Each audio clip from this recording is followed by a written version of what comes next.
వేడి పదార్థాలు తింటేనే పైల్స్ వస్తాయని అనుకుంటారు. కాదండి, వాతం వల్ల కూడా వస్తాయి. చాలామందికి వాతం వల్ల వచ్చి పైల్సే ఎక్కువ. చాలామంది వాళ్ళు ఏమంటారంటే వచ్చిన తర్వాత, సార్ మాకు చికెన్ తింటే ఎక్కువైపోతుంది అంటారు. వాళ్ళకి వేడి వల్ల వచ్చినాయి అమ్మ, పిత్తం వల్ల వచ్చిన పైల్స్ అయ్యి. కొంతమంది అబ్జర్వ్ చేయకుండా అందరూ ఏం చేస్తారంటే ఆనపకాయ, దోసకాయ, పెసరపప్పు ఇలాంటి చాలా చేసి బీరకాయ ఎక్కువ తినేస్తుంటారు. వాళ్ళకి ఎక్కువైపోతూ ఉంది.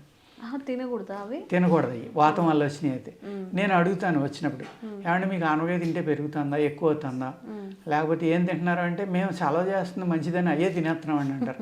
మరి అవి తింటే మొదలు పెట్టాక పెరిగిందా లేదా అంటే పెరిగిందండి, నొప్పి పెరిగిందా అంటే పెరిగింది. మరి ఎందుకు తింటున్నారు అంటే దానివల్ల అనుకోవట్లేదు. అలాగా మన శరీర తత్వాన్ని బట్టి కూడా ఉంటుందండి. అలాగే ఈ ఫిస్టులా అనేది పైల్స్ అసలు సంబంధం లేదండి. ఫిస్టులా అనేది ఏమవుతుందంటే మీ యానస్ నుంచి ఒక 3-4 ఇంచెస్ డయామీటర్లో ఒక డెడ్ నర్వ్ ఉంటుందండి పుట్టినప్పుడు.